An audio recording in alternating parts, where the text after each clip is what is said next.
Welcome in to Extreme Talk presented. Came in hot on that one.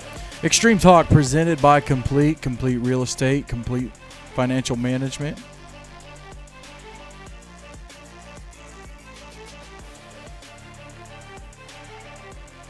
Your one-stop shop for financial coaching and asset management. Had to get a couple things squared away there. Also presented by Fairlife Core Power Protein, Jason Goolsby and J.D. Young of Blackwell Realty, and Sutton Pools, Brent Atkinson with Wycard Realtors, the Realty Group as well. And that's Complete Wealth Management and Complete Real Estate, your one-stop shop for financial coaching and asset management. It is a beautiful Sunday afternoon. I'm riding a little high, so it's all good. It's all good. Just, a little excited. Man, waited for this moment for a long time. It has nothing to do with 8-man football either. So I've been a Tennessee fan for about 11 years now. Really since Kiffin came in. I don't even know that that's 11 years, but it feels, it's about 11 years, somewhere in there. I might be off by a little bit, but I've been waiting for 11 years. I've had to listen to every Alabama fan in my life over and over. We whooped y'all. We whooped y'all. You go into the season and you're like, maybe it'll work. No. As soon as that Alabama game happens, you're kind of planning, okay, what's the best case scenario for our season? Well, maybe if we can still beat Georgia, maybe if we can, maybe we can upset somebody here or upset somebody there, and a couple other things can happen. Maybe we'll have a decent season. That's always kind of been the vibe. And for the first time in a long time, I am absolutely I'm not scared of anybody left on our schedule. I'm not. So I'm doing great today. Number 3 in the AP poll. So there's that. But anyways, let's get into what y'all actually wanted to hear about. And that is 8-man football. And that's what happened this past weekend. Let's run through some of the scores that happened. Let's start in the SEC. Of course, Franklin Classical, Tennessee Heat, and Tri-Cities Christian were all off. On Thursday, Zion Christian took on Franklin Christian, and the Falcons got a big win, 47-0 over the Eagles of Zion. Now they're going to have to reset real quick because they've got a massive game. Sacred Heart was off this past weekend also. So Zion's going to have to reset real quick because a big game coming up this Friday night for them, but we'll talk about that later on in the show. On Friday night, Freedom Cowboys were in action, and they beat Carolina Wildcats out of Pickens, South Carolina, 52-8. So big win there for the Cowboys. Let's jump to the ACSC. Had some games happen over there this past weekend. A couple big ones, but we'll start with an upset. One of the upsets. I honestly didn't see this coming. Ezekiel Academy went to Southern Prep, got a big 43-8 win over the Fighting Rangers, and Ezekiel kind of jumped out ahead and kind of held on to that lead. And so Knights back in the win column. Southern Christian Patriots went to Alabaster to take on Evangel Christian, and the Lightning 54, Patriots 7. So Evangel stays unbeaten. And then probably a game that, depending on what side you were on, you could make an argument, well, this isn't an upset, or maybe it is an upset. To me, it's an upset. If you look at the NHSA rankings, if you look at the history between these two teams, it seemed to me like an upset. East Central Homeschool, the Patriots, 40. Lighthouse Homeschool, 27. Now, these two teams, very, very close to each other. And Patriots had never beaten the Warriors in the 3 years that they've had varsity football. And East Central got it done. They it was close there, and then in the fourth quarter, they jumped ahead and just held on to that lead. So 40-27 Patriots over the Warriors. Congrats to East Central. That actually, so in the past, really since they've had varsity football, with the ACSC playoffs, and we'll talk about it here in a couple minutes, but it's always kind of been Patriots are going to be the 4 seed. You know, they're going to go to Evangel. That's probably how it's going to sort out. This year, though, with that win, they actually clinched the number 2 seed. And it's huge for them. They get to host another playoff game, and they'll be hosting Lighthouse again. But there's 2 weeks between those games. We'll talk about it coming up. Let's jump to South Carolina. Let's jump to the CFA because it's very interesting over there. We'll talk about the playoff situation here in a moment, the postseason situation. But in terms of the CFA, you had one game on Thursday night. Russell Christian took on Success Unlimited, and it was Warriors 37, Mustangs nothing. So Russell stays unbeaten. Slide over to Friday night. Had a couple games happen over there. Jacksonville Christian took on Victory Christian out of Columbus, Mississippi, and the Thunder got back in the win column 48-8. Tuscaloosa Christian, the Warriors, took on Trinity Christian Homeschool, formerly Hope Christian, I believe, out of Pelham. And Warriors got a 52-24 win. I believe that game was on the road. So big win for Tuscaloosa Christian. And they've played all their conference games. They're kind of in a wait and see situation. Of course, we talked to Coach Arsenal last week about that. Let's go over to the AISA. We'll stay in Alabama. We'll start with the game that I was at Friday night. It was actually a really good game. Evangel Christian Montgomery got a big, that is not the score at all. Somebody goofed up Max Preps. Good job, guys. Good job. Evangel Christian got a big 38-23 win over the Chargers of North River. And first off, I want to give a big shout out to everyone at North River. Again, very hospitable, very welcoming. Kind of rolled out the red carpet, made it happen. Helped me with different things. So big thank you to you guys, to the athletic director, Coach Teasley, to head coach Charlie Dare. Big thank you to you guys, everybody up in the press box, making it happen. Springwood School went on the road to Georgia, took on New Creation Christian, got a big 30-8 win. I mentioned the Ezekiel Academy Southern Prep game, and then Cornerstone Christian took on Meadowview Christian. And it was Chargers 52, Trojans out of Meadowview 16. So 52-16, the final score there. Let's go to the TSI-AA. Should have hit them while I was in Tennessee, but we'll bounce back out to the TSI-AA. One game happening. I mentioned the Franklin Christian game on Thursday night. And then one other game happening. It was a massive conference game. Lancaster Christian and Grace Baptist. If Grace won, they get the number 2 seed. They get the bye. They get the home game in the round 2 and then the semifinal round. And Lancaster, I believe they would have had to go on the road. But at home, the Knights get the win over the Golden Eagles 50-14.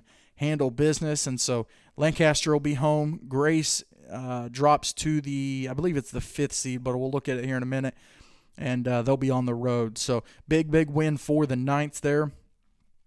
Let's go to South Carolina, the SIFA. 2 games on Friday night. Pac Panthers took on Coastal Homeschool, and of course Pac unbeaten in conference play, and they remain unbeaten in conference play, 66-16. The final score there. And Coastal Hurricanes, their 2 losses in conference are both to Pac. So kind of solidifies the top of the playoff situation there. And we'll talk about it here in a minute. Harvest Christian also took on Orangeburg Christian. Got a 66-20 win there.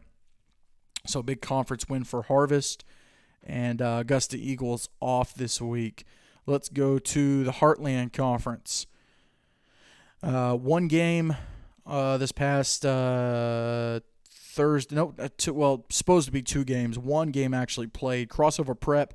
I believe they're counting it as a win. Yeah, they're counting it as a win for Crossover Prep, as Cross Christian forfeited the game. And then you also had Southwest Christian taking on Destiny Christian out of Del City, Oklahoma. And it was the Wildcats 80. And Southwest Christian, let's see. Should know this. If Max Preps will load up. Come on, man. Let's see. Southwest, they're Lions. Nope, really should know this. Having a complete brain malfunction. But anyways, Destiny Christian over Southwest Christian 80-60. And then on, they're the Lions. Okay, that's what I thought. And then on Friday, had a game there in the Heartland Conference.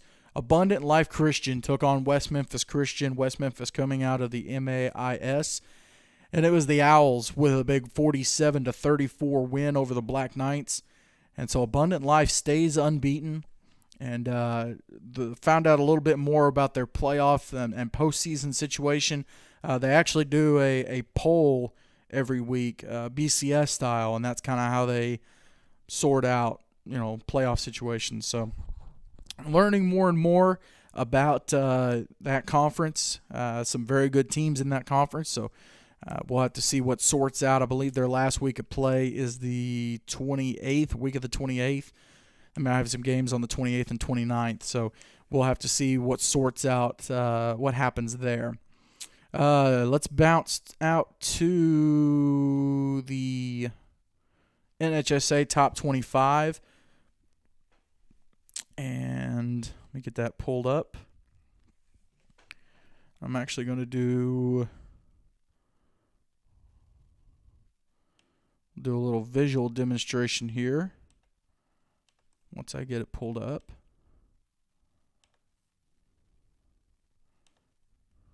Let's see.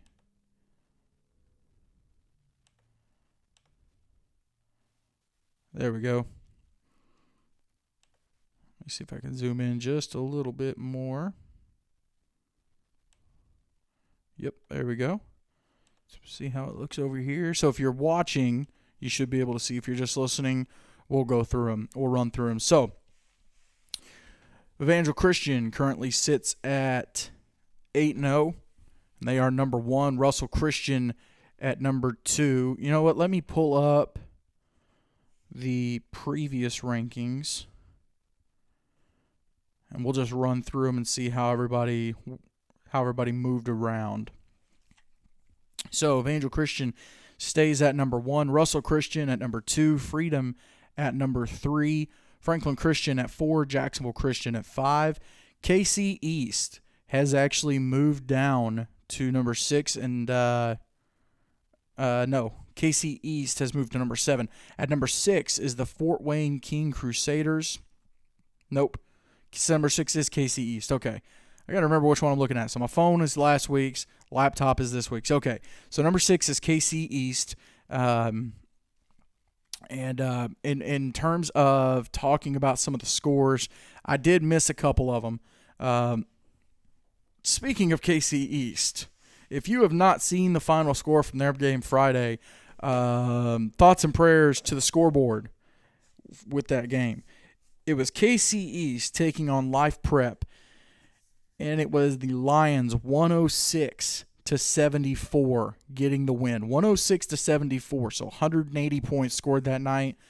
It was a wild situation. I got a chance to talk to Coach a little bit over the weekend, and it was wild. It was crazy.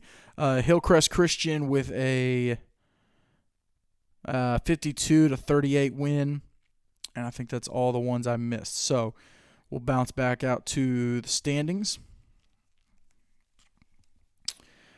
And let's see. All right, so we left off number 6 was KC East. They move up from number 7. And then number 7 is John Paul the Great out of Louisiana. They move up from number 8. They are currently 6-0. Fort Wayne King Crusaders, they've dropped to number 8 from number 6 with a loss that they took on Saturday. They actually lost to, let's see.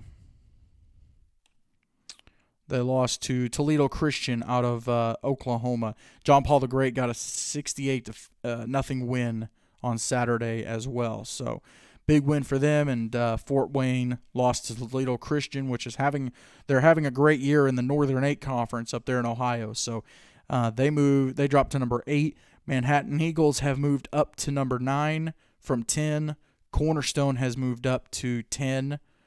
Cornerstone Family Saints out of Topeka, Kansas have moved up to number 10. Springwood has moved up to 11. And from number 12, Tabernacle Christian has moved up. No, they stayed at 13. Let's see. They stayed at 13. At number 12 is Lighthouse Homeschool. Now, previously they were at number 9. So the loss to East Central drops them from 9 to 12. And then Hillcrest Christian, Tennessee Heat, they both stay where they were. Cornerstone Christian, Columbiana. Now, this one's an interesting situation because, yes, they won Friday night. But after the NHSA went back and looked at the schedule, they kind of did a little bit of a review, looked at the results, looked at the schedule, and determined that based off of some of the losses and some of the competition, it was just going to be they needed to rearrange the rankings a little bit. So Cornerstone Christian Columbiana is actually at 24. At 24, and they went from 16 to 24. Lancaster Christian is at number 16. They moved up from 17. Pack has moved up as well to 17. Cornerstone Christian Rainsville to 18. Christian Community to 19. Grace Baptist to 20. Providence Christian to 21. Ezekiel Academy has moved up. Southern Prep has moved up as well. Cornerstone Christian Columbiana, I mentioned they are at 24, and then Southwest Louisiana Homeschool at 25. And if I zoom out just a hair, you'll see number 26 right there, East Central Homeschool. South Haven is at 27, Tuscaloosa at 28. Wichita Warriors out of Wichita, Kansas at 29, and Evangel Christian Montgomery at 30, which previously they were at 34, so they did move up some. So those are the NHSA's rankings. Let me bring it back to here. Yep, there you go. Those are the NHSA's rankings. And now let's look at playoff scenarios. So let's start with the TSIAA. There we go. So, first off, big shout out to TSIAA because I know that myself and others, we've been critical of TSIAA in terms of how the social media is done and the way they do things. But I do want to give massive props to the TSIAA very quickly getting this bracket out. So, big shout out to you guys.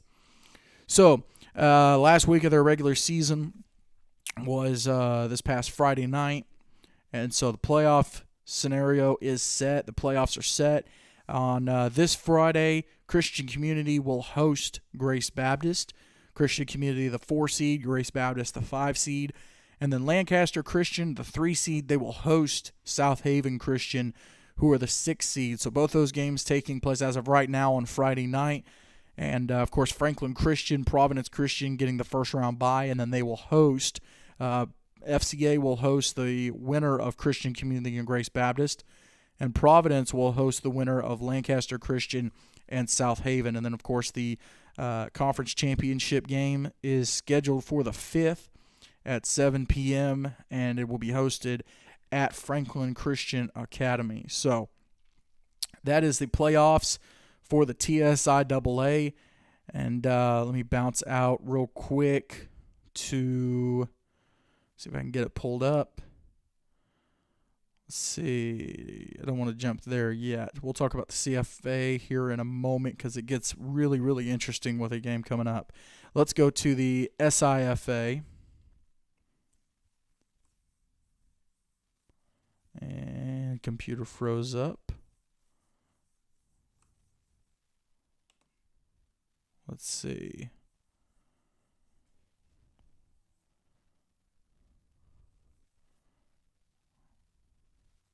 See if it wakes up.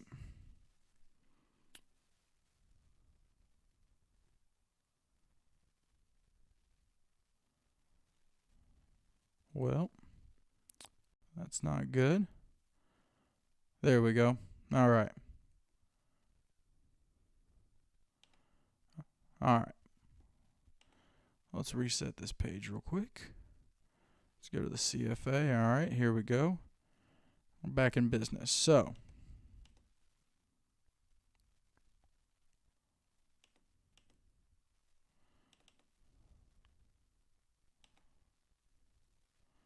well, I was going to show the SIFA page, but we'll just talk through it real quick. Let me bounce this back out to here.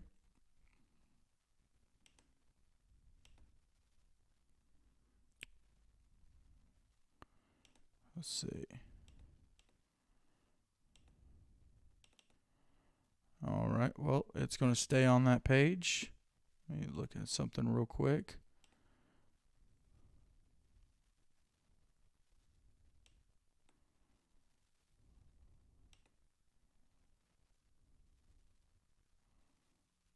Okay, well, it did come up. All right, well, seems like my end is running a little bit slower. So we will do that one there. We might have to just monitor it old school style. Let's see.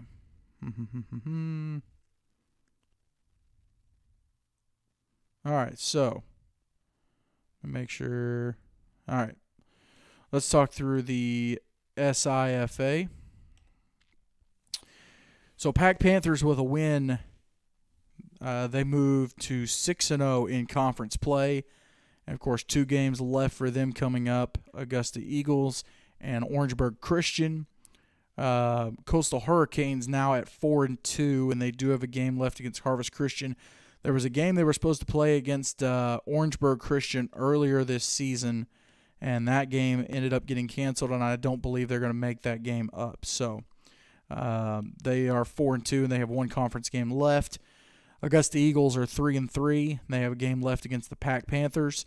And Harvest Christian at 2-4, and games left against Coastal Hurricanes and Augusta Eagles, like I mentioned. And then Orangeburg Christian, let me bounce back. Orangeburg Christian 0-6, and they have a game left against the Pack Panthers. So as it sits right now, you would have Harvest at Pack and Augusta Eagles at Coastal Hurricanes.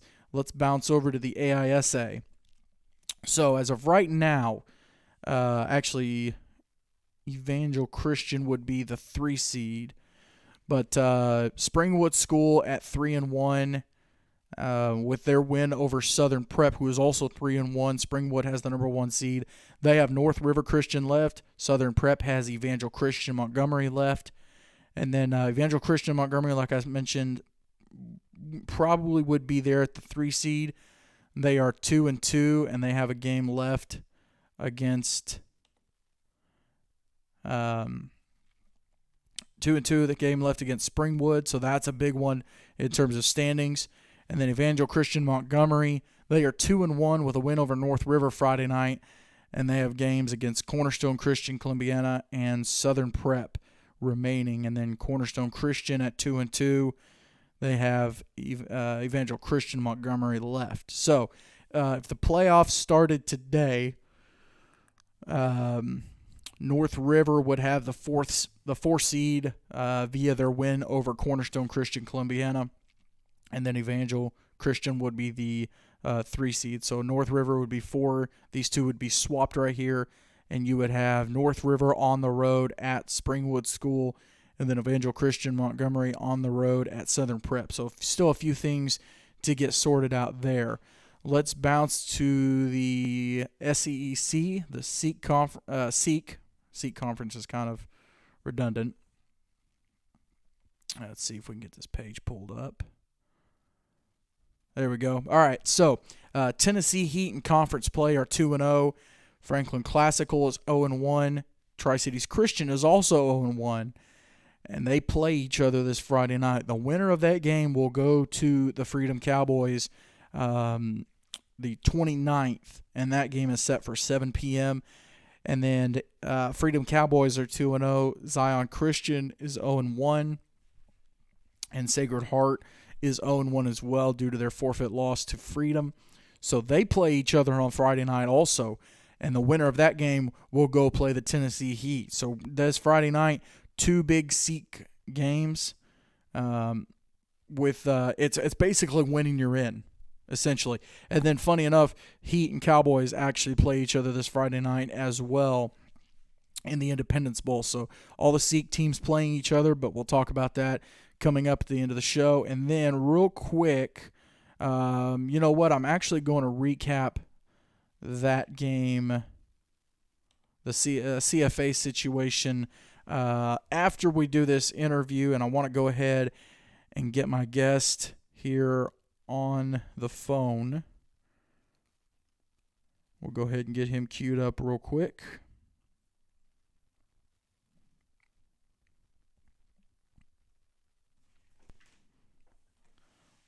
Do the good old ring for you there. Hello. Joining me now is the head coach of the Christian Community School Colts. It's Jordan Flanders. Coach, I appreciate you taking the time to join me. Yes, sir. Yes, sir. No problem. So, Coach, we've got a lot of people that are listening for the first time and kind of getting familiar with Tennessee 8-Man. So, real quick, kind of run through a little bit of an introduction of yourself and the Colts, if you would. From like the beginning of time, or this? No, you can just do ever since you took over as coach for instance, or you can just do this year, kind of get everybody up to speed on how it's gone this year. Well, this year I think that from a TSIA standpoint, from a league standpoint, I was talking with John Horner, our league president, and our league director and a couple other coaches. We've got a lot of – I think that this year FCA's kind of proven to be the top team in our league. See, 2 through 6, though, top teams go to playoffs. 2 through 6 is – we didn't have any idea where everybody was going to – weeks lead up the season, if you're going to be a 2. Some of it had to do with winning, and some of it had to do with – did this team beat teams? This year's probably been, as far as my experience, I took over at the end of 2014. This is the most parity in the league as far as who's going to beat who. There's not just 2 teams and everybody else is okay. I mean, I think there's a lot of good teams in the league, and it's been an exciting year. Yeah, absolutely. An exciting year from a league standpoint. Now you're not the first, but you're one of the first alumni coaches, and you are already on the staff, but you were one of the first alumni coaches in the 8-man world, especially in Tennessee. So without getting into how you ended up in that position, starting from that point, how cool has it been to be able to lead the team and the program that you got a chance to play for coming up? It's been great. I felt like that's what to do as far as going into, and so being able to take the program in 2015 and getting to see our program grow and get to where we're at right now. We have 25 guys on our varsity roster, and we've got 22, I think, or 23 on our middle school. So we've got 40, 45, 46 kids in our football program. That's the most we've ever had. So when I was a head coach in 2015, we had 30 kids total from middle school up, and then we were rolling really good, and post COVID got us a little bit, and our rosters were pretty slim. I think we were down maybe even 29, and we've been able to jump back up the last 2 years. So me being a head coach now, and I've got guys like Nathaniel Rowley and Nathan Elmer. Nathaniel Rowley is, of course, our middle school head coach. He played football for me as our quarterback for a long time. Nathan Elmer played quarterback for me. He's an assistant with the middle school program, and DJ Hunter came back to be an assistant this year at the middle school. And all of them assist on varsity. So it's really cool kind of to see guys. I don't want to say follow in my footsteps, but you got guys doing the same thing I did. They coming in, coaching JV, kind of becoming the head coach of the JV or middle school, and getting better at coaching. So it is a unique perspective to look out there now as opposed to what it was when I started, and seeing guys that I coached. And my first year as a full-time head coach, the eighth grader on the team is now he's been my head coach for middle school for 3 years now. So it's Oh, wow. It's a cool run. It's just getting a different perspective every year. So Well, and having those guys that played and got the varsity experience, it really seems like that's paid off in terms of middle school. You guys had a great run in middle school, got to the championship game, and it seems like and maybe even part of it being the proximity and age maybe. But it seems like that's really been a move that's paid off for you guys. Being able to have a successful, I don't want to call it a farm system, but a program where you guys can kind of just feed guys into the varsity team, and they already kind of know what the system is, and it's almost like a plug and play situation. Sure, yeah. It's supposed to be a feed into the JV and varsity. JV used to be into varsity, so you want to win at the middle school level, but it's important that you have a whole system. There's calls that are different down on middle school than they are on varsity, but it definitely makes it easier to plug guys in and put them in positions and allow us to be successful quicker when you've got guys from somebody who calls the same terminology and maybe even has a tendency to call plays like I call them. So Caden Pugh last year, Caden Poland last year, I'm sorry, he was able to, as a freshman, and most of our offense because they ran the same thing down at school the previous 2 years. So definitely true statement in that part. Is there any way you could move over just a little bit because it's breaking up just a hair? I don't know what kind of signal situation you've got, but it's breaking up just a hair. I'm on ours here, but I can try. We can move. I got you. Is that better now? Yeah, it is. I appreciate it.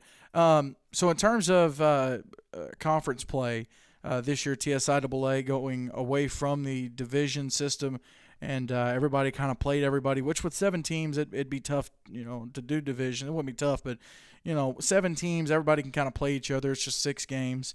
Do you get the feeling that it created a more competitive atmosphere, or what were your feelings on that, and how do you think it played out? Because even down to the last week, and always throughout the season, it's always kind of come down to the last week where, okay, in terms of seeding in the division, but overall seeding and the effects of one game affecting 3 or 4 different teams and their postseason. It seemed like a really interesting move, and honestly, it seemed like it kind of worked out this year. Yeah, it's certainly different. It's kind of just one of those things where like every week matters now.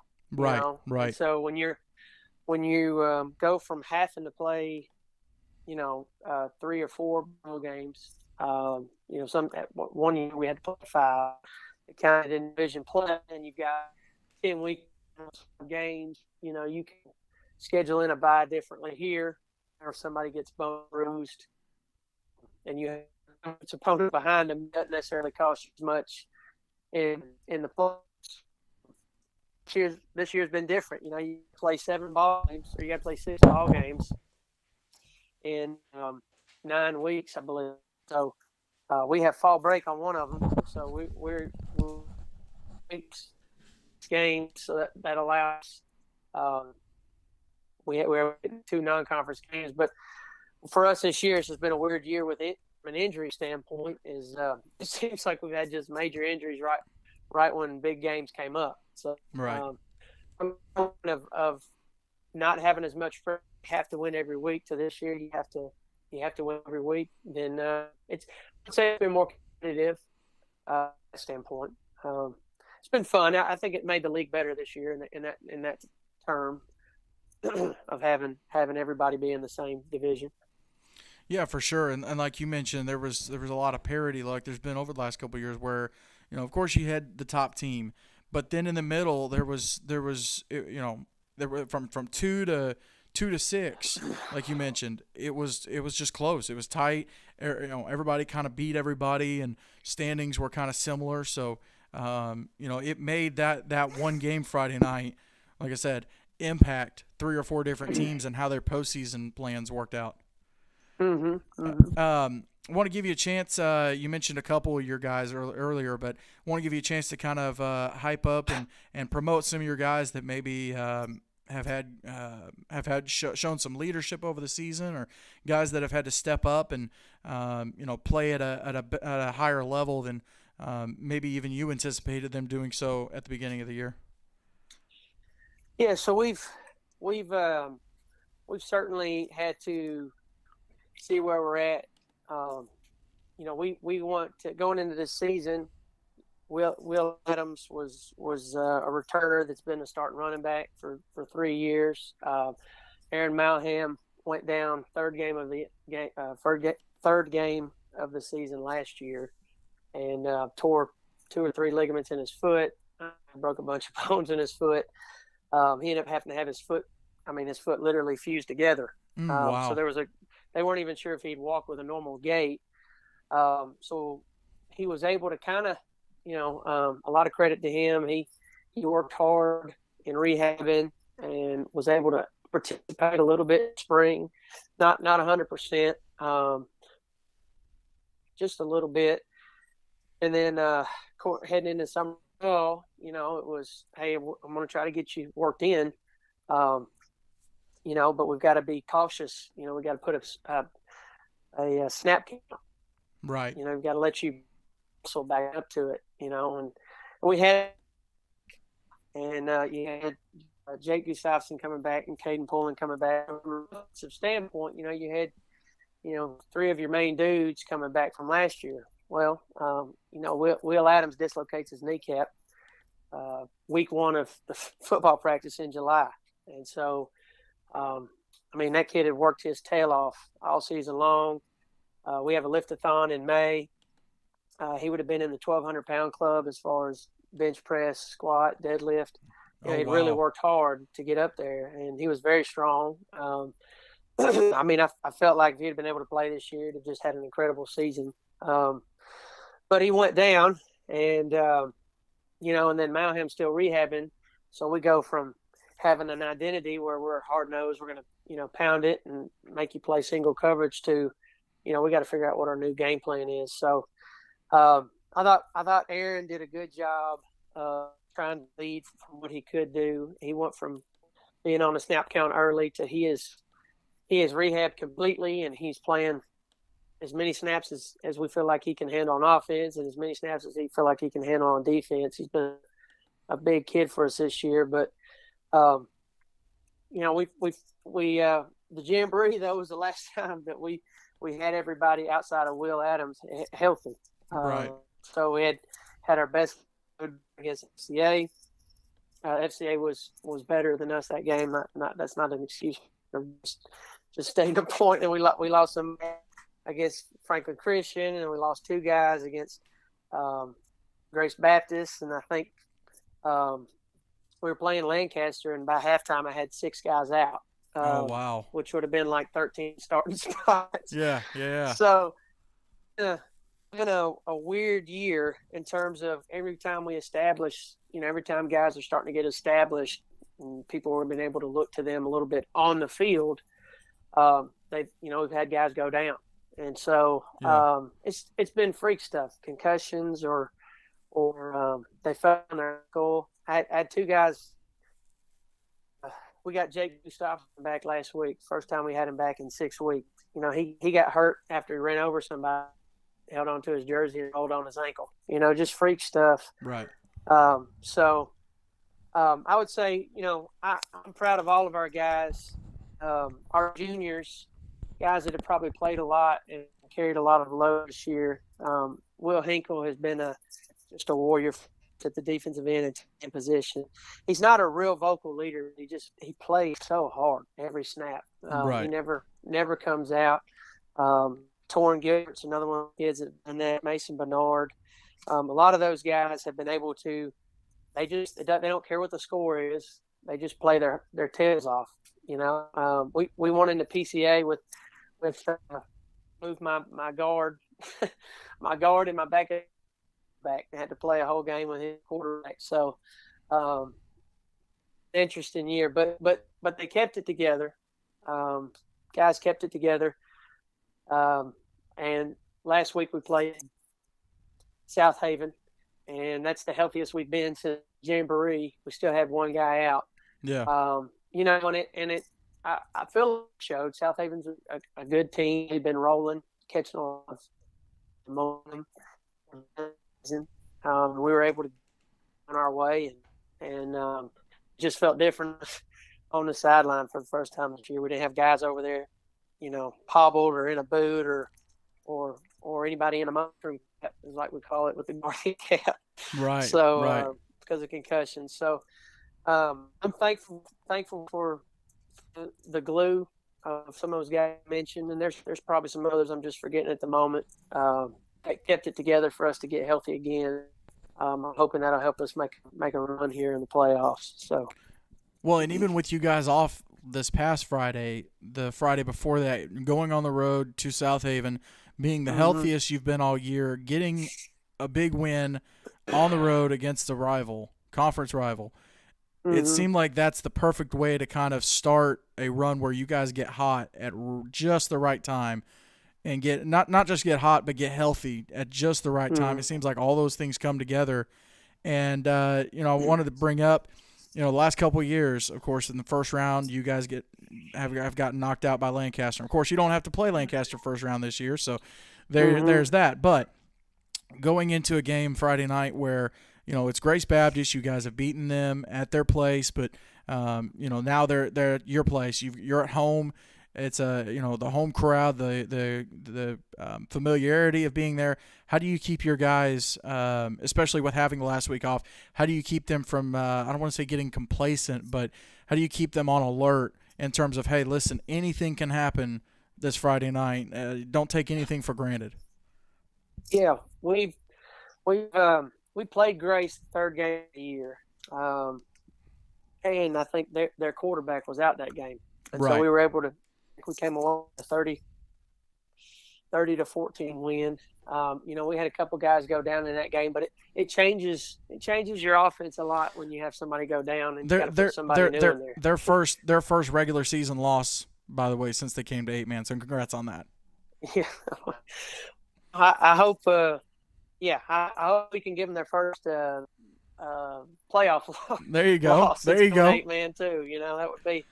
That's no disrespect to them. You know, our goal is for sure. To win, yeah. Just like their goal is to win. But yeah, I think guys being humble. You know, somebody had mentioned earlier, Brian Thornton.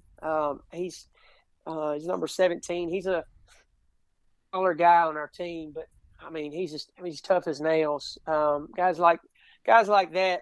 They went up this year, and I don't think that they get complacent. You know, I think several of those guys have learned how to play hard at practice.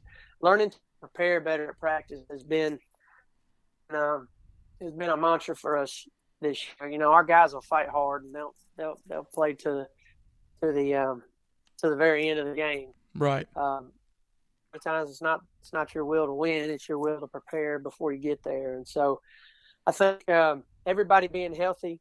And we would like to make a run, and we feel like we have an opportunity to. You know, I think that helps keep everybody focused. We practiced last week on fall break, not knowing who we were going to play, and we had really good practices. We just practiced twice, but we had guys that were excited to be. I mean, we practiced 7 a.m. to 9 a.m. on fall break. I'm sure they enjoyed getting up and being there an hour before they normally have to. especially the way the weather was last week. A little chilly. Yeah, it was definitely. but they were there. They had spirits. They were excited. Being able to get the South Haven a couple weeks ago definitely helped boost the energy that we had, and so we Grace is a tough test. I know they didn't get the result they wanted to against Lancaster Friday night, but I feel like it'll be healthy for us. Just like we're telling our guys, they're probably Coach Ateca's probably telling his guys, this is a fresh start, and anything can happen. We I feel like last year I think Grace beat Lancaster by a pretty good score in the regular season, and then the championship game, Lancaster gave them a pretty good run for their money. I think Grace pulled. If I'm remembering correctly, Grace just kind of pulled away towards the end. Yeah, it was close throughout the first part of the game. Yeah, so I think anything can happen. And I'll tell you, we have had to develop a lot of guys throughout the season because of injuries. So I'm hoping, that because our rotation grew just because it had to, I'm hoping it will help us in the playoffs here. So. Well, Coach, I appreciate you taking the time to join me. And one last question: Sure. I know you guys have a full schedule in terms of having to play everybody in TSIAA, so not a lot of room for non-conference games. But if there's anybody that maybe next season, is there anybody maybe next season that you think about it and you go, man, I'd really like to take a crack at these guys? You mean like we want to play him that we didn't get to play him? Yeah. Like who is somebody that you go, man, I really want to get them on the schedule next year. I really want to take a shot at them. Oh, or does anybody come to mind? No, I mean we gotta. I think if we start like that, we would probably have to be undefeated at that point. And For sure, take cracks at other people, Yeah. But I think you had talking to Coach Smith, after me, I always have a lot of respect for them. We played them back in 2018, and when we get up to par, we'd sure love to play them again. But this year was the first year we hadn't I believe, in quite a while. Yeah, it's been a long time. So, talking with Coach Scott, would like to get them back kind of on the schedule and getting to play. Got a long history with them, so I'm hoping that the league shapes up, next year. Hopefully we've got whatnot that we'll be able to fit some different teams in there on the schedule. So. Well, there you go. Well, Coach, I appreciate you taking the time to join me, and good luck Friday night. Looking forward to seeing what y'all can do in the playoffs. Yes, sir. Thank you. All right, we'll see you, Coach. That's Coach Jordan Flanders from Christian Community School, and apologize about the connection issues. I don't know. I feel like he lives. I feel like he lives in not in the middle of nowhere, but I don't know where the closest cell tower is. So there you go. Real quick, and I got a couple minutes before our next guest, Coach Tim Smith, at 5. So real quick, I want to run through the postseason situation for the CFA down in Alabama. So I can get it pulled up real quick. There we go. Let's do that. That should get us squared away. I'm going to act like that's got squared away. If not, I'll just talk through it. So in the CFA, Russell Christian, with that win on Thursday, they moved to 6-0 in conference play. Jacksonville Christian is 5-1 with their win on Friday night.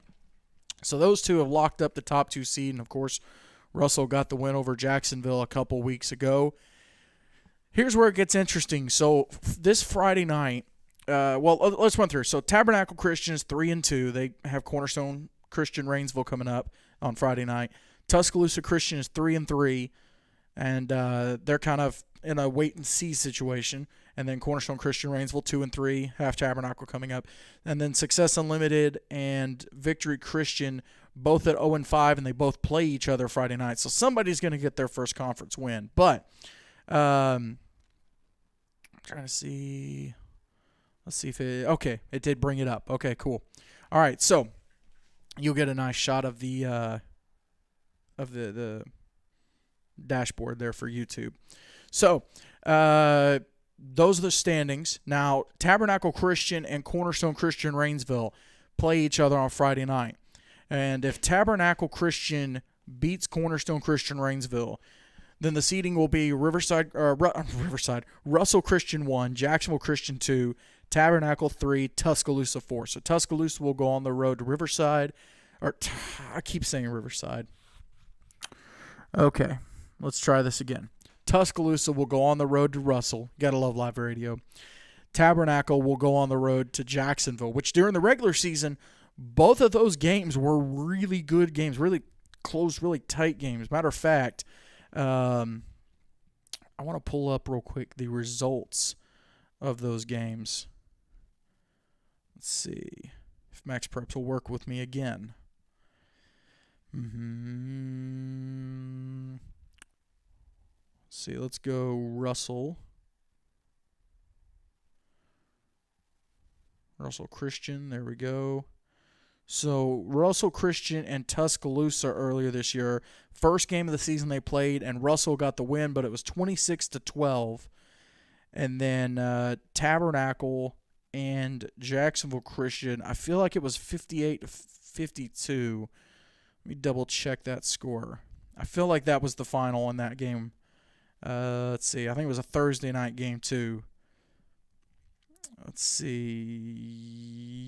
Yes, 58-52, and that was Jacksonville hosting Tabernacle. So both of those games, if Tabernacle beats Cornerstone Christian Friday, both of those games are set. And during the regular season, they were really good games. So, really, really excited to see that. Now, let's say Cornerstone Christian beats Tabernacle Christian. All right? So now Tabernacle, Tuscaloosa, and Cornerstone all are 3-3 in a three-way tie. They all beat each other, right? Because Tabernacle beat Tuscaloosa. Tuscaloosa beat Cornerstone, and the score there was 16-0. So Tabernacle beat Tuscaloosa, Tuscaloosa beat Cornerstone, and then if Cornerstone beats Tabernacle. So all three of them are in a three-way tie for third and fourth place, 3 and 4 seed. Russell Christian, Jacksonville Christian, of course, have locked in 1 and 2. So the way that the tiebreaker reads on the CFA website, or the ACAA website, technically, let me see if I can get these. See if I can get these tiebreaker rules pulled up. Okay, so the way that the CFA tiebreaker rules for three-way ties reads is when a tie for playoff position occurs, head-to-head results, if applicable, are always the first tiebreaker. If head-to-head cannot be used, then the total points allowed against the other teams that would have made the playoffs would determine standings. And for 8-man, it's only points scored in the first half. Okay? So there's a little ambiguity. And, of course, after Friday, we'll have, everything will be sorted out. But for the sake of argument, for the sake of, talking about it, there's a little ambiguity around the other teams that would make the playoffs. So is it all 5 teams, or technically all 4 teams, or is it the other 2 teams that are locked in, or is it just the teams that are involved in the three-way tie? So I broke down all the scenarios. Had a little extra time. Barely, but okay, so Tuscaloosa allowed, as you can see there on the screen, I think you can still see there on the screen. Let's see. Yes, okay, so Tuscaloosa allowed 12 first-half points to Jacksonville Christian, 20 to Russell Christian, and 0 to Cornerstone Christian. So, 12 to Jacksonville, 20 to Russell. So the total of 32 points. So if the with the way it reads against other teams that make the playoffs, if it's teams that have locked in their playoff spots, then Tuscaloosa has allowed 32 points. Tabernacle allowed 18 versus Jacksonville Christian, and 20 versus Russell, so they are at 38 total points. And then Cornerstone Christian Rainsville allowed 14 to Jacksonville Christian and 26 to Russell Christian for a total of 40. So if it's points allowed to teams that have already locked in their playoff spot, then Tuscaloosa is going to have the 3 seed. Tabernacle has the 4 seed. If it is teams that are involved in the 3-way tie, okay, so Tuscaloosa allowed 36 first half points to Tabernacle. Tabernacle allowed 16 first half, and by the way, Tuscaloosa allowed 0 to Cornerstone because it was 16-0 was the final score there. So Cornerstone didn't score any in the first half. Tabernacle obviously has not played Cornerstone yet, and they allowed 16 to Tuscaloosa, 16 first half points. Cornerstone Christian obviously have not allowed any points to Tabernacle yet, and they allowed 16 to Tuscaloosa as well because those 16 were scored in the first half. Second half, there was no scoring in that game between those two. So if that's the situation and it's versus teams involved in the 3-way tie, then Tabernacle and Cornerstone will get those playoff spots, and then head-to-head, Cornerstone would be the 3 seed, Tabernacle would be the 4 seed. So there's that. Tuscaloosa would be odd man out. If it's a total of the 2 teams that have locked in their playoff spots and the other 2 teams involved in the 3-way tie, Tabernacle has allowed a total of 54 points. Cornerstone Christian has allowed a total of 56 points. And then Tuscaloosa has allowed 68 points. So Tabernacle would have the 3 seed. Cornerstone Christian would have the 4 seed. So a lot comes down to Friday night. It's very interesting. And not just the game, the second half, the first half rather. Because here's the thing. If it's points scored against the other 2 teams in the tiebreaker, right? Points allowed in the first half. If Tabernacle wins, right? If Tabernacle wins and they can score 20 points. So let's say at the end of the first half it's 20-0. Tabernacle gets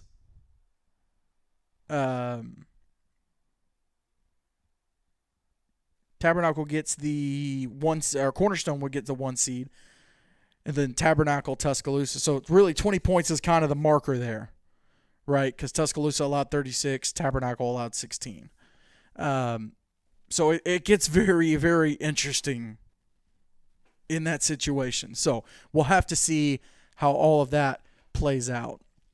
It's going to be fun. It's going to be a lot of fun. I'm going to step aside just for a moment, and then when we come back, we'll have the head coach of the Evangel Christian School Lightning, Coach Tim Smith, right here on Extreme Talk, presented by Complete Wealth Management and Complete Real Estate, your one-stop shop for financial coaching and asset management.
Welcome back in to Extreme Talk, presented by Complete Wealth Management, Complete Real Estate, your one-stop shop for financial coaching and asset management. I am joined now by the head coach of the Evangel Christian School Lightning, the number one ranked Evangel Christian School Lightning, Coach Tim Smith. Coach, I appreciate you taking the time to join me. Yes, sir, James. How are you today?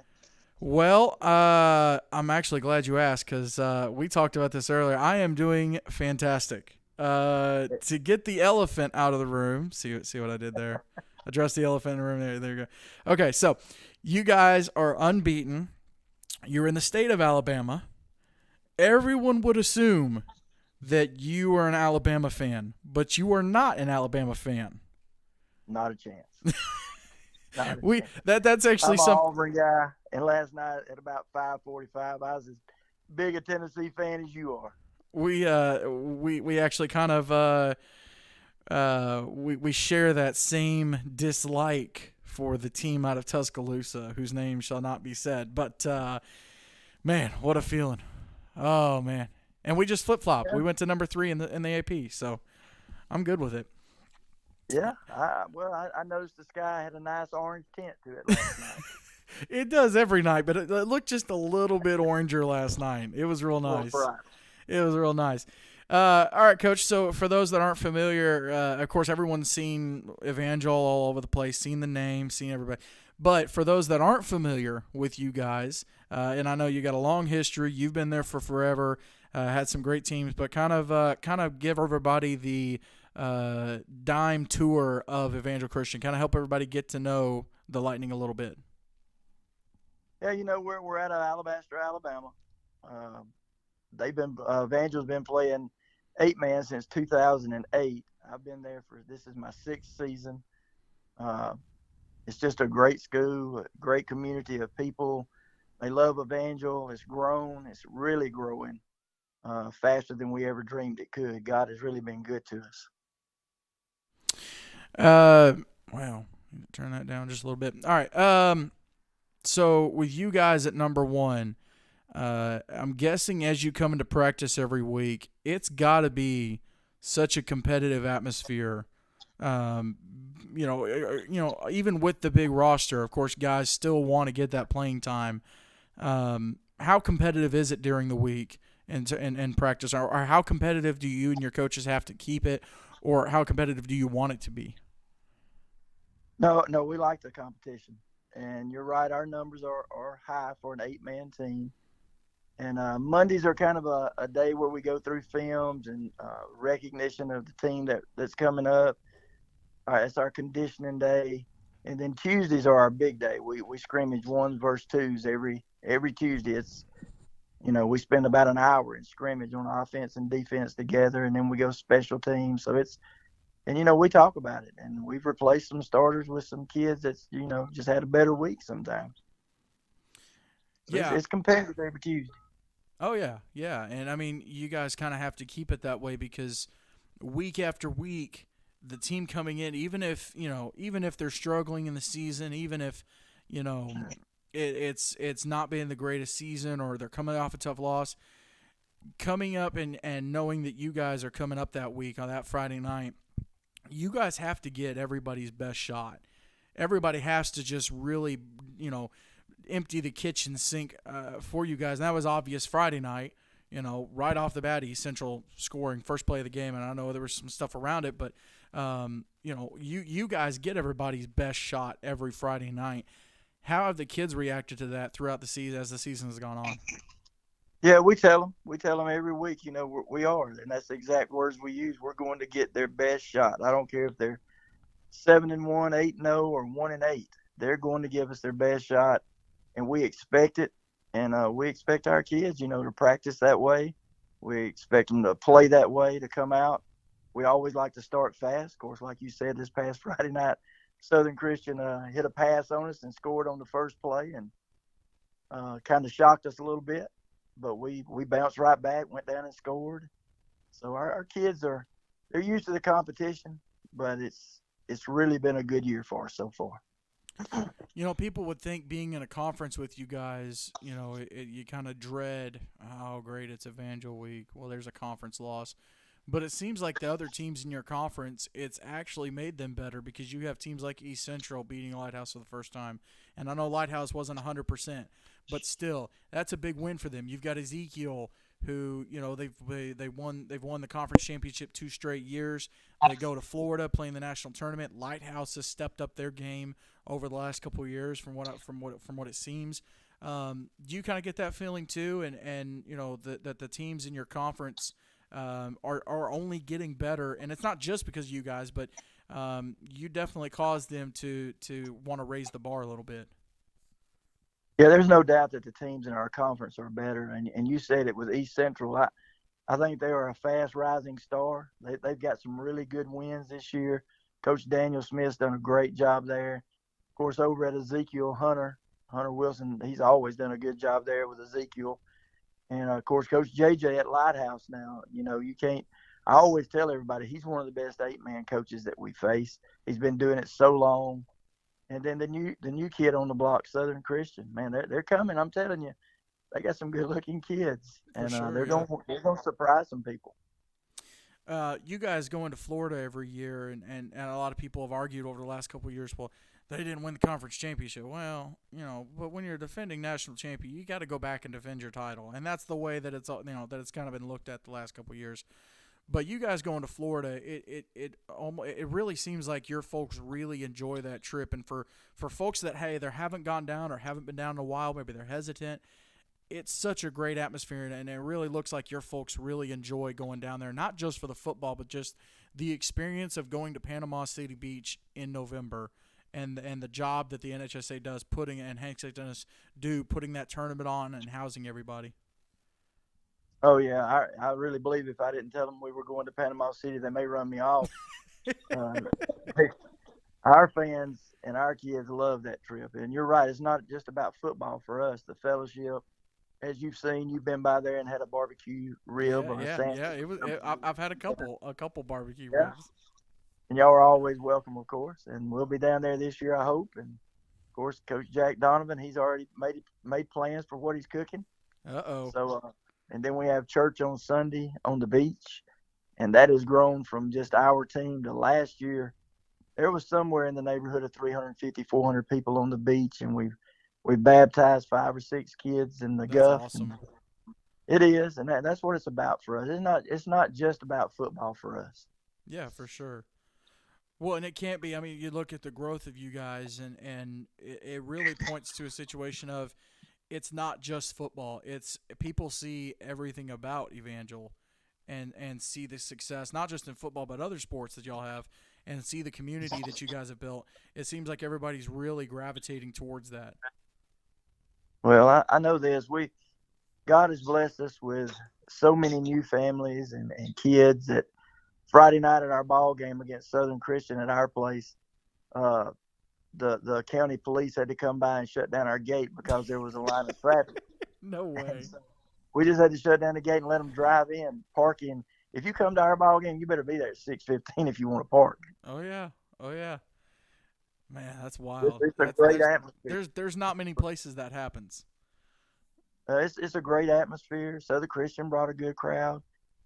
This week we got the Carolina Wildcats coming in. Not sure how many they'll bring, but I know we'll bring a bunch. I want to give you a chance to address something that everybody kind of looks at Evangel, and they see the 50 kids on the roster, and they see you guys. Like last year, you got Christian Chapman in the middle of the season, and everybody kind of sees it from the outside, and they have their own perception of Evangel. But in reality, if you're on the street talking to someone that maybe has that perception of Evangel, what would you say to them? Well, first, we didn't get Christian in the middle of the season. Right. But I'm saying everybody looking from the outside in. Oh, I know. That's what it looks like. We follow the rules of the ACSC, and we got Christian the week before the deadline, where any one of the teams in our conference could have picked up a player. Right. He just had to be a really good player, and he was.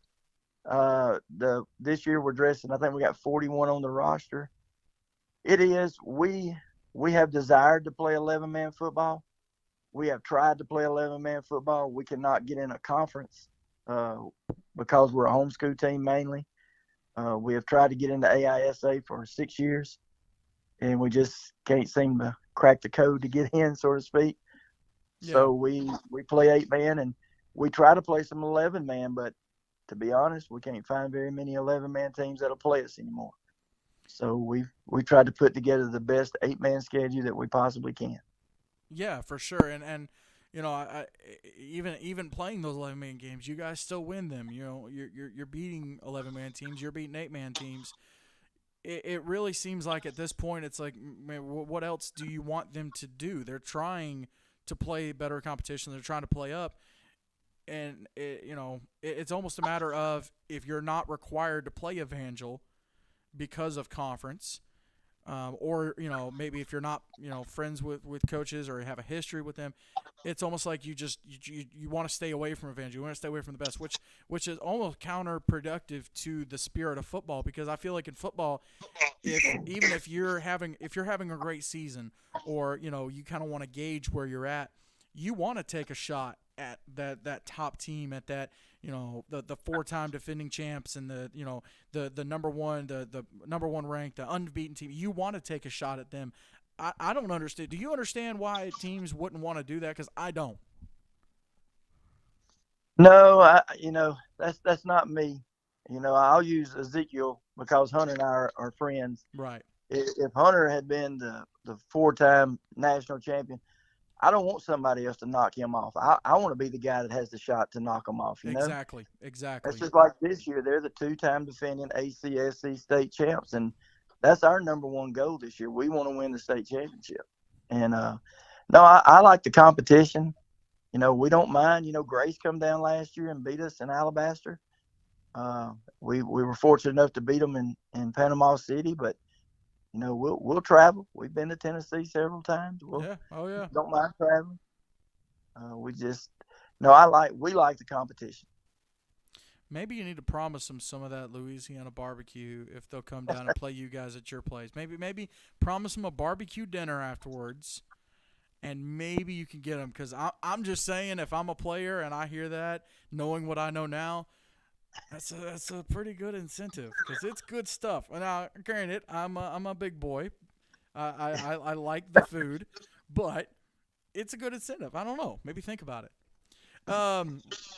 Hey, for those that I mentioned it just a little bit earlier, but if you had to make a pitch to somebody, because you guys have been to Florida and been to Panama City Beach and the Nationals several times, if you had to make a pitch to somebody and say, hey, here's why you should come down. Obviously, everyone sees you guys go down there, we don't want to play y'all. But taking that out of the equation, everything else around the whole tournament, what kind of a pitch would you make to somebody to say, hey, this is why you should go down? Yeah, I was skeptical. I'll be honest. The first year we went, I didn't know a lot about it. I had not met Hank St. Dennis, who, if you hadn't met Hank or talked to him, you're missing out. He's a great Hank's man. awesome. He does a great job. He really is. Yeah. And but once we got there and got settled in and we got our routine down, yes, you play 2 games in 3 days. Yeah, it's pretty tough sometimes. You may have some injuries, and you better have some ice ready on Saturday night to get folks ready. Oh, yeah. But the fellowship that's there between the teams is unbelievable. Now, the competition is great, but the fellowship between the teams is always really good. It's a beautiful place. The weather's always been good since we've been going down, a lot better than it was in Dayton, Tennessee that first year. I heard Coach Flounders a while ago, and I was like, yeah, it was 20 degrees up there. I was up there. I can confirm it was a cold night. I'm never chilly. going back to Dayton, Tennessee ever. Want to give you a chance to give some of your guys a shout out, and of course you've had guys all over the place step up, but is there anybody that maybe even since the beginning of the season that you didn't know how they were going to end up? Is there anybody that's really stepped up, or anybody that from last year that you said, okay, this is your time, you've got to take over and you've got to play at another level this year? Well, I'm really glad you asked that, because Coach Hagan Joyner, our offensive coordinator, he said something. He brought something to my attention 2 weeks ago that I really had not noticed. I know people think that we go out and recruit and pick up kids, and we really don't. We don't have to. They come to us. Right. But he made it. He said, "Have you noticed anything? The 16 kids that are starting on offense and defense this year were all on our roster last year." Oh, wow. And I think that's the biggest thing. The camaraderie, they know each other, they know our system. So that's been a big plus for us. Uh, but if you go single somebody out, you got to start back there with number 8 at quarterback, Oh, yeah. Eli Whitfield. Oh, yeah. Eli's closing in on 100 touchdowns for his career. He should get it Oh, in the man. next few weeks. So, and Hunter Atkins at running back, and man, I'm gonna leave some out because our offensive line has got better.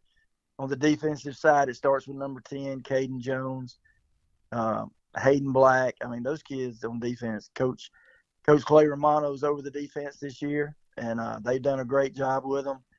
And those kids, they get after you on that side of the football. They have a good time with it. Right. Is there anybody, and I know you guys kind of being at the top, is there anybody that you look at and you go, man, I really want to play these guys. I really, really want to put them on the schedule. Yeah, there's one. We would because of how good they've been. I mean, I don't know how many state championships they've won, but we would love to play Russell Christian. Coach Braddock, Andy Braddock does a great job with them.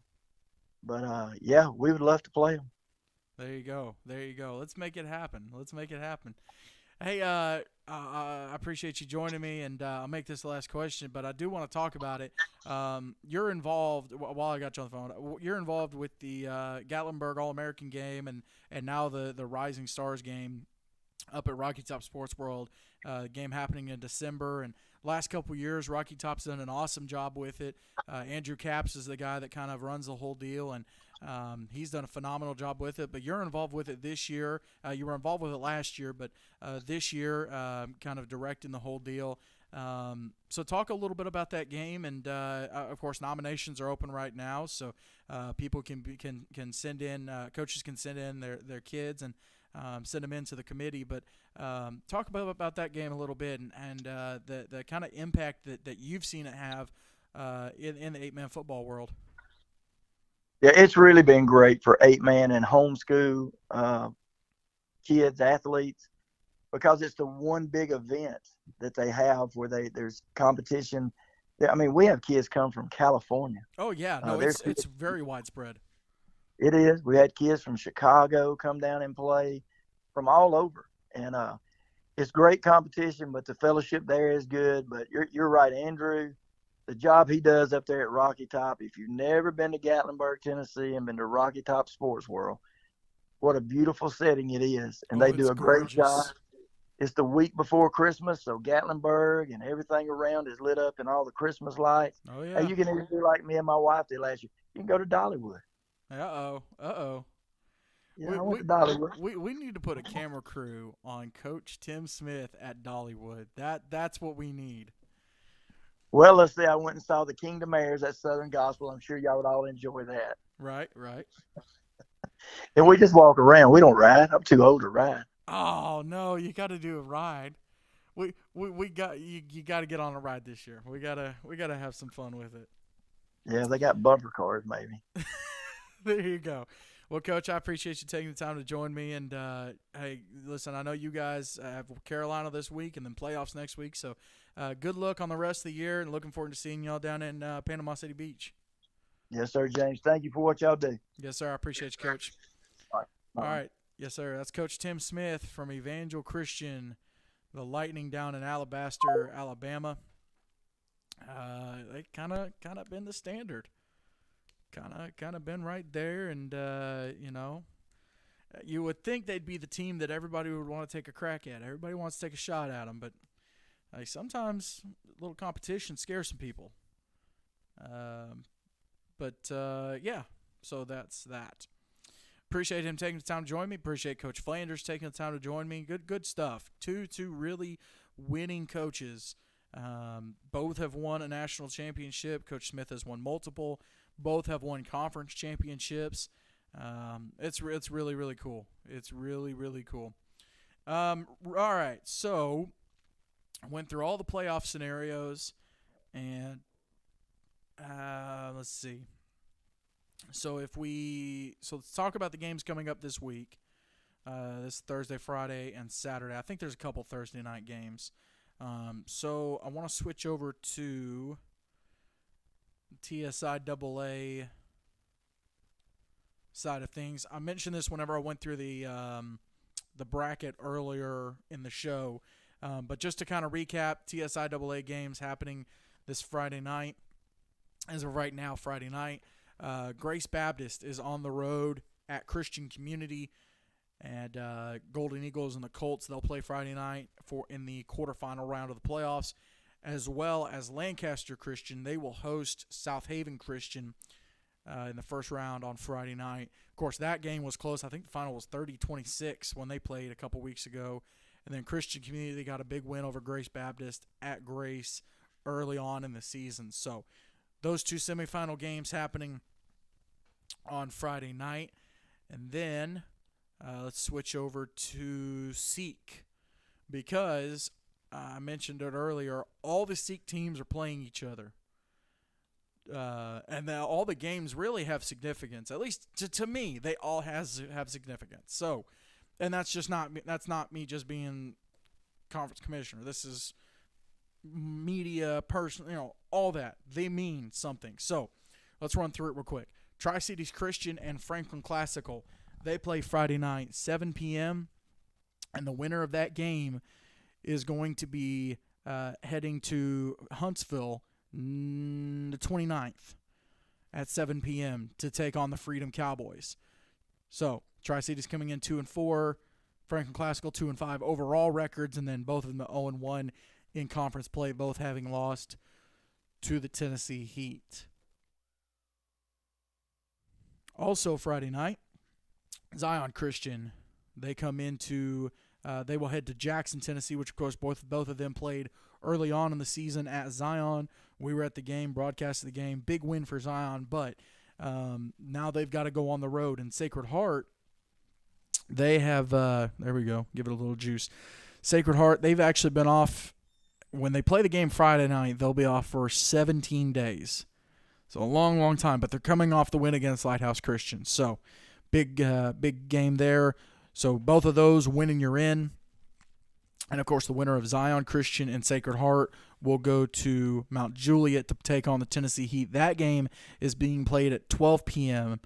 Next Saturday, technically, the 29th. So Tennessee Heat versus winner of Zion Sacred Heart at 12, and then Freedom Cowboys versus winner of Tri-Cities Franklin Classical at 7. So that's how could I forget it? The Independence Bowl, Tennessee Heat, Freedom Cowboys. These two teams kind of started a rivalry over the last 3 or 4 years, and now they're in the same conference. Now they're, the number one seeds in their division. So it's a big game right here between the Heat and the Cowboys. Of course, they've got the Independence Bowl trophy that they play for. So big game on Friday night. Let's go to the state of Alabama. And coming up, let's go to the ACSC first. So Evangel Christian they'll be hosting the Carolina Wildcats out of Pickens, South Carolina. Of course, they took on Freedom Cowboys last week, but Evangel will be hosting Carolina Wildcats. Lighthouse Homeschool and Lighthouse Homeschool is off this week. Ezekiel will be taking on Southern Christian. And with both teams having an 0-3 in conference record, that is a win-in-your-end game. And it'll be for the 4 seed in the ACSC. And, of course, 4 seed will go to Evangel Christian, who is the 1 seed. So, win-in-your-end, and then you get to go to Evangel. So, yay that. But a big game there for both the Patriots and the Knights. And then East Central will be hosting Meadowview Christian. Meadowview coming in at 0-9. East Central with the win over Lighthouse Homeschool. They come in at 4-4. So kind of a tune-up game before they turn around and host Lighthouse Homeschool again on the 28th in the playoff game. Let's go to the CFA. And, of course, right off the bat, I mentioned the massive game happening on Friday night. Tabernacle Christian, Cornerstone Christian. They're both 4-3 overall. They're both Tabernacle is 3-2 in conference play. Cornerstone Christian is 2-3. Kind of rolled through the scenarios of what could happen on Friday night, depending on the results. And then you have Victory Christian taking on Success Unlimited. Success Unlimited does have one win on the season. Victory Christian with none, and they're both winless in conference play. They're both 0-4, so or 0-5 rather. Sorry, 0-5.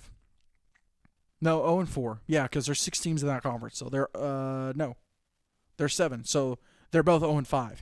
And then whoever wins Friday night would move to 1-5. The other team will be 0-6 in conference play. So somebody's going to get their first conference win Friday night between Victory Christian and Success Unlimited.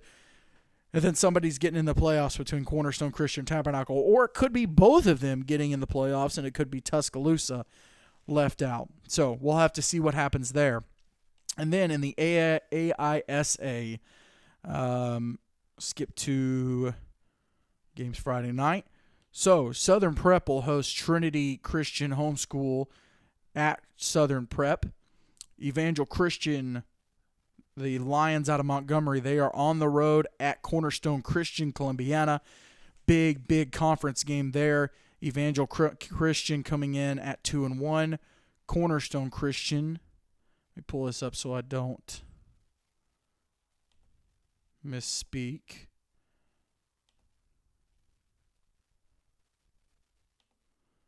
I'll switch this back real quick because I'm just now realizing it's been on the TSIAA screen. Okay.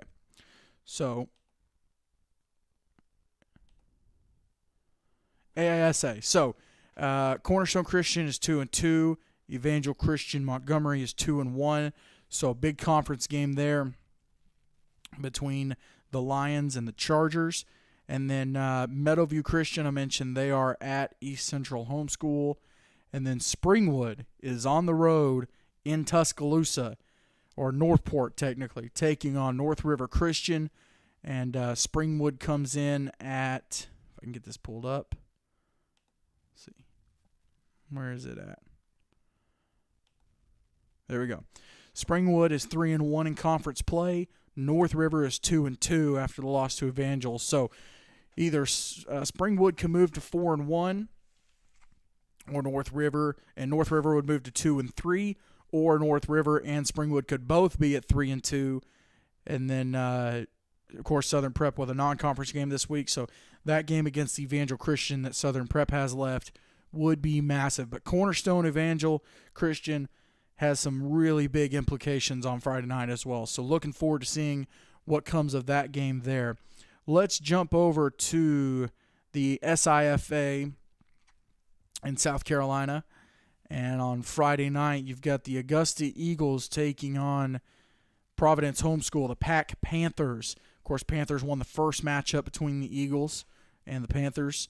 And so that game will be taking place at Providence. And then on Saturday, Harvest Christian will be hosting the Coastal Hurricanes. Ooh, sorry. Didn't mean to be on there. Harvest Christian will be hosting the Coastal Hurricanes. Harvest coming in at 2-4 in conference play. Coastal coming in at 4-2. So a big conference game there. Let's jump to the Heartland Conference. On Friday night, you've got Destiny Christian out of Del City, Oklahoma. They are taking on Ryan High School out of Oklahoma as well. And so Ryan's 4-3, and the Wildcats are 3-5. And then you also have Crossover Prep taking over Claremore Christian. Crossover Prep coming in at 3-1. Claremore Christian coming in at 3-3. And then on Saturday, originally it was going to be Unity Christian at Abundant Life Christian. Unity has forfeited the game, so Abundant Life is now 7-0. Wichita Warriors, they head to, and it's not a Heartland game, but Wichita Warriors are in a conference game against Cornerstone Spartans, and Wichita is at Cornerstone. They come in, the Wichita Warriors come in at 2-5, Cornerstone at 1-5. Arkansas Christian, they are on the road at Trinity Christian, and both teams are sitting at 2-4. And then I also, let me look up Hillcrest Christian real quick because I want to see if they have a game coming out of Mississippi. Let's see, Hillcrest Christian, Jackson, Mississippi.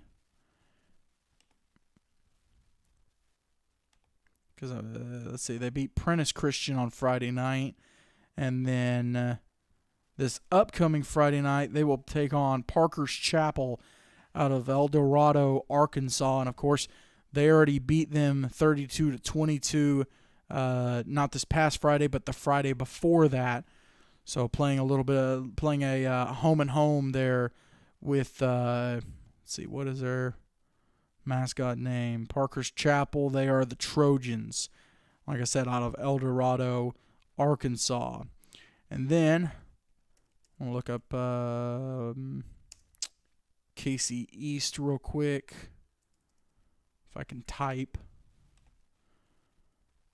Let's see, KC East is right there.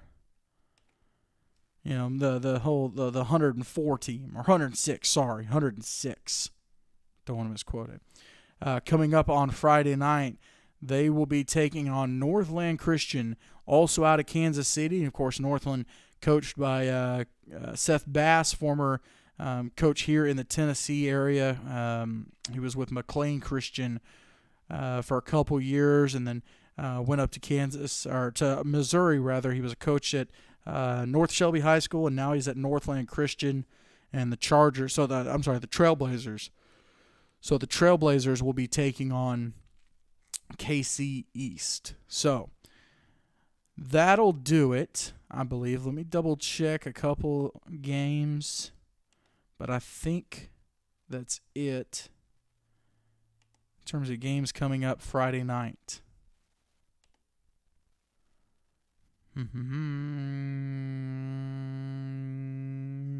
Yep.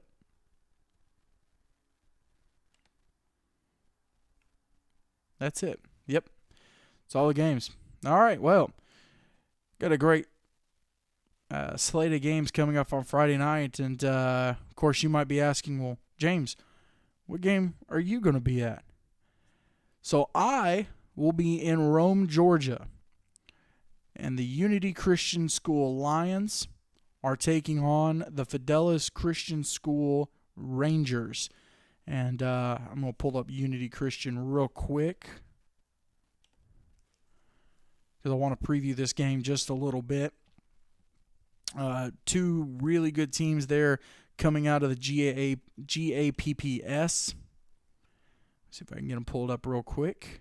Fidelis actually only in their third year of varsity play, I believe. But Unity Christian comes into the game at 7-0. And they are in the GAPPS 2A Region 1.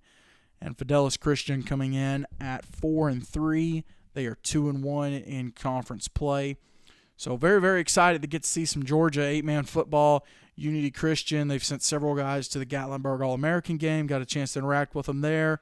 Of course, Unity had a scrimmage, or a scrimmage, I think it was, or spring game with Grace Baptist out of Chattanooga. So a little bit of interaction there, but I'm very, very excited to go catch some Georgia 8-man football. Heard a lot of great things. Seen some of the players. They always bring it in Gatlinburg at the All-American Bowl, so excited for it. That'll do it for Extreme Talk, presented by Complete Wealth Management and Complete Real Estate, your one-stop shop for financial coaching and asset management. We're also presented by J.D. Young and Jason Goolsby of Blackwell Realty, Fairlife Core Power Protein, Brent Atkinson with White Card Realtors, the Realty Group, and by Sutton Pools. Thank you so much for tuning in. We'll see you Friday night in Rome, Georgia. We're going to sign off with a Go